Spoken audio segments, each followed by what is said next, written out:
Hey everyone, welcome back. As you can see, the packing has begun. My bookshelf is crazy right now. My life is crazy right now, but it's okay. It will all come together. But anyway, so while I was packing up some of these books, this really weird thing happened where I realized there were several books on my shelf that I started and didn't finish. Ooh, I said it, I went there. So I knew that I had a lot of books on my shelf that I didn't finish. But the weird thing was, there were a few of them that I really wanted to finish. And I couldn't quite place why I put the book down in the first place. I think that life just gets in the way sometimes. And I don't know, maybe this is so not you. I know some of you have to finish a book no matter what, whether you like it or not. I'm not that way. I'm definitely a mood reader. And sometimes, even when I'm in the mood for a book, life just kind of gets in the way. Different books are prioritized over the book I'm currently reading, or, life just gets in the way. So anyway, I decided that I wanted to try something called Monday Middles, which hopefully won't happen every single Monday. I'm hoping I don't have that many books on my shelf that I am in the middle of that I want to finish and somehow, for some reason, did not. But I'm hoping by talking about these books, I will find the inspiration to read them again, to put them in my TBR for the next month or whatever. So yeah, hopefully it won't happen every Monday, but I'm sure it will happen occasionally. So let's just do the thing. The first book is She's Come Undone by Wally Lamb. I got almost halfway through this book a few years ago, I believe, and I enjoyed it. I think it was just a really dark book for me at the time, so I didn't want to finish it. But I really want to finish it. I've seen a lot of people talking about this fairly recently. This book is about a girl named Dolores who, I guess the story follows her from the time she's like 4 to 40. And right away you can kind of tell that the plot is super undiscernible. It's kind of in a diary form, but it's sort of poetic and still very much straight to the point. At times it felt almost autobiographical, which is crazy because guess what? This is written by a man. That's right. And I think that's what initially drew me to this book, because I just wanted to see if this guy could pull it off. So he writes pretty convincingly from the perspective of a woman, in my opinion. But this book is very heavy. It deals with a lot of complex family issues. It deals with rape, obesity, mental illness, love, anguish. There's a lot of horrific descriptions in here, and I think that might be why I initially put it down, but it was good. The writing was really good. The storyline was interesting, so I do want to finish it. But yeah, in the book, the main girl, Dolores, goes through a lot of life changes. She kind of starts out as like an antisocial child and then moves into a very verbally abusive adolescent, and then as she becomes a woman, there's a lot of destructive things that happen. She sort of turns into a very disturbed adult. But I do think that it ends on a happier note. I mean, I never got to the end, but on the back it says that when she finally rolls into young womanhood at 257 pounds, Dolores is no stronger and life is no kinder, but this time she's determined to rise to the occasion and give herself one more chance before really going belly up. Yeah, I've heard a lot of really good things, but I have heard mixed reviews as well.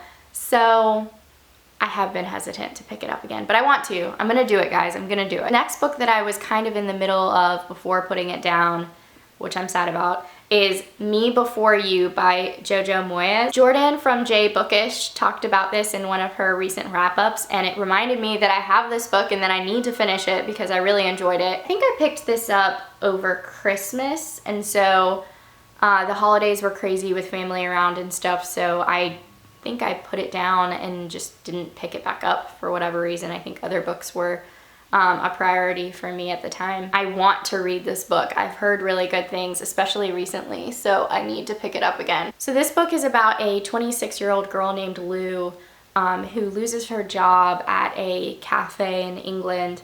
And she's pretty aimless. She didn't go to college and her family is having money issues. So she ends up taking a job as a caretaker for a man named Will. Will had everything going for him. He was an executive, he was an adrenaline junkie, adventurer, and he gets in a motorcycle accident. So he's in a wheelchair and he's a quadriplegic.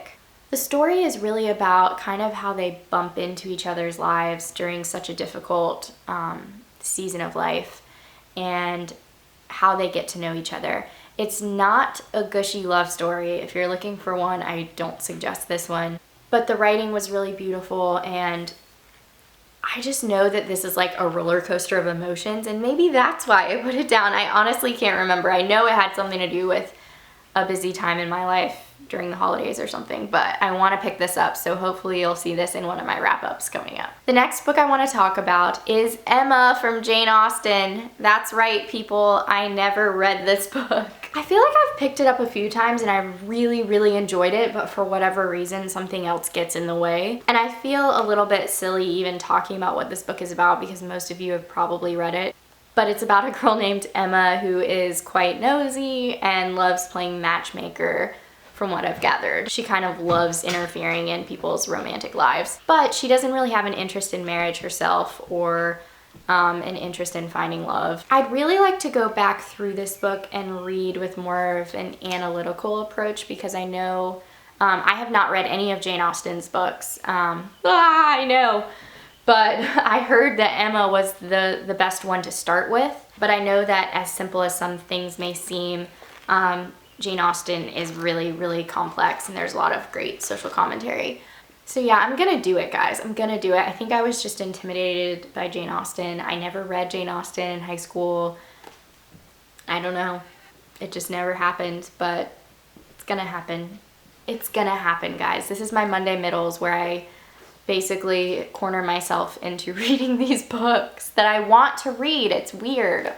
The next book I want to talk about is a book that I desperately want to finish, and that is The Shadow of the Wind by Carlos Luis Zafran, I think. The only reason I did not finish that book is because it was due at the library, and I'm so sad about it. I actually thought that I ordered the book the day that I had to return it to the library, and I didn't for some reason. I'm very sad about it because I loved this book. The writing was incredible.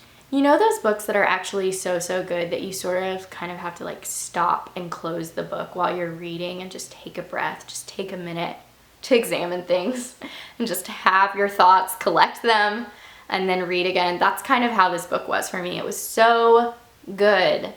Anyway, this book takes place in Barcelona in 1945, and the city is kind of slowly recovering from the Spanish Civil War. And the story follows Daniel, the son of an antique book dealer. Daniel is about 8 or 9 when the book starts, and he goes to the Cemetery of Forgotten Books, which is a bookstore in Barcelona where forgotten books live. And he picks up one book called The Shadow of the Wind by Julian Carax. Trippy, am I right? And he discovers that the copy that he picked up is one of the last existing copies that he can find in the world. So he sort of becomes obsessed with finding this author and discovering the secrets of his life and why all of his books are missing. There's a lot of mystery and a lot of intrigue, and I really want to finish this book, and it's gonna happen. Like, it will happen, guys. So yeah, those are the books that I was kind of in the middle of and put down for some reason that I want to finish. These will not be DNF'd for good. So those are the books for my Monday middles. Hopefully I will read them soon and you will see them in a wrap-up. Share your own Monday middles if you have them. I would love to know what you're in the middle of. I'll see you soon. Bye.